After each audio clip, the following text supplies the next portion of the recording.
Hi everyone, Dave here from the Great White North. Today I'm going to be testing out this Win TV card from 2008. It's now a decade old. We'll find out, does it run on Windows 7 or Windows 10? Can you still use it today? So taking a closer look at the card, it did come in a box with peripherals and a disc. Honestly, over the years, over the last decade since I've had it, I've misplaced all the peripherals except for the remote, which doesn't work without the infrared sensor, which I don't know where that is either.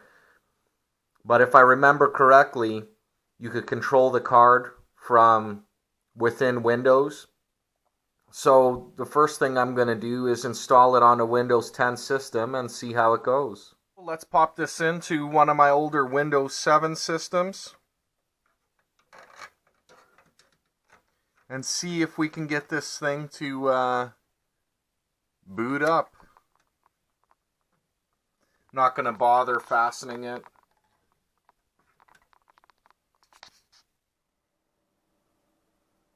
Windows has taken a minute or two longer than it normally does to boot. So I've edited out a bunch of the wait time, and it's still loading. I assume it's found the card and is looking for drivers. Now, apparently they have a new tuner package for Windows 7, 8, and 10. However, you have to pay for it. I'm going to see what else I can find out here on the internet to run on this. Well, being unable to find my CD, I've managed to locate an older copy from archive.org, and I'll leave the link down for Windows TV version 7. You have to download a disk image and then burn it to an empty disk, which I'm doing right now. And from there, I guess, install it and we'll see how it runs. The setup file that comes with it, which is automatically started by AutoRun, does not work under Windows 7. Even if you switch it back, if you change the properties to a Windows XP file, it doesn't work. However, what does work is manually running this file here, HCW driver install, which was meant for Windows 2000. You'll run, install a few drivers, and then you manually want to go to the Win7 TV folder and run the Win7 TV setup. It works no problem. You'll install a couple software packages. There'll be a period of setting it up where it will scan for TV channels. Now, I don't have cable TV. I tend to use Netflix, or I watch YouTube videos. Now, seeing as that's the case for me, I did manage to find an old VCR. I got it up and running, and I have this VHS tape here of Star Trek, so it's beyond the farthest star at the moment. Now, one thing that is neat I noticed is if you push pause, it does kind of act like a PVR, and it is currently recording for me till I continue to keep watching. I'm getting that radio sound again, sir.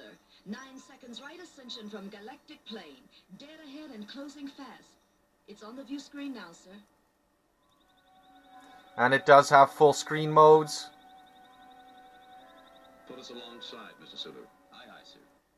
And you are able to capture video and save it as an MPEG directly to your computer.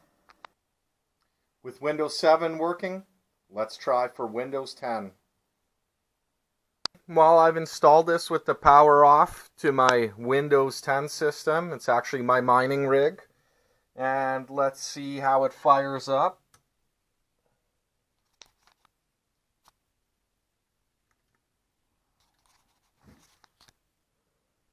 And the first thing that happens is an error of some kind. I've changed which slot it's in. We're going to see if that makes a difference. Windows 10 has booted up. It does detect it under the device manager. So let's try running the installation software.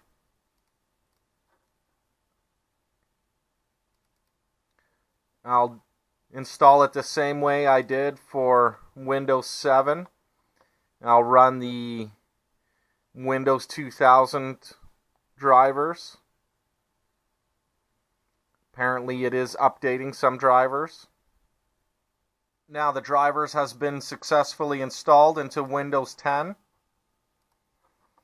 Let's check out the Windows 7 TV installation.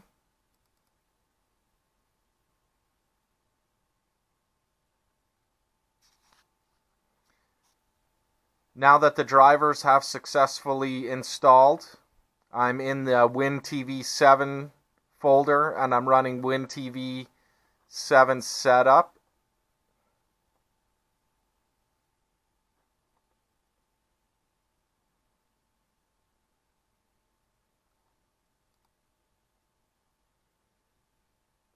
Haven't had any issues yet. I'm following the same installation that I did on Windows 7.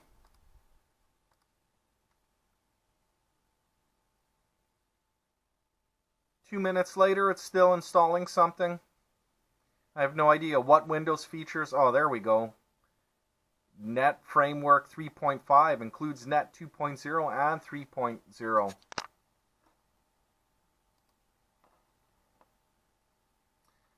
Do we want to register? I guess so. Would I like ArcSoft Showbiz installed? No.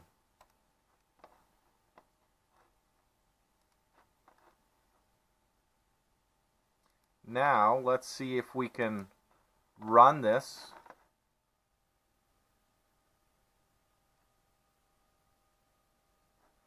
I will do analog TV only.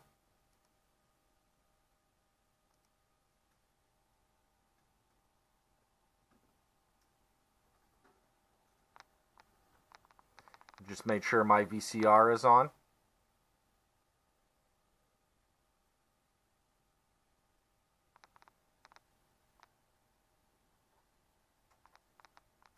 And it detects my VCR as cable 3.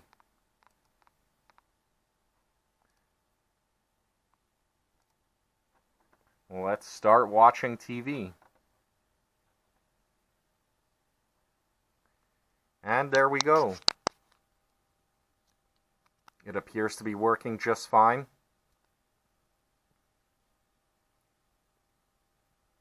So it does work with Windows 10 as well.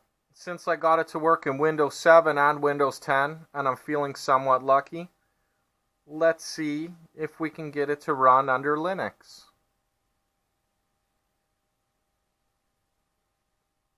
Well, I thought I'd found a driver for it here with Linux, and it would appear that when I click on it, the files have moved or whatever the case is. So that being said, I'm not going to spend too much more time looking for drivers for this. I am happy to have it working on Windows 10. I'm happy to find out I'm still able to make use of this decade-old card using Windows 7 or Windows 10. Thanks for watching. Like and subscribe, and hopefully we'll see you next time.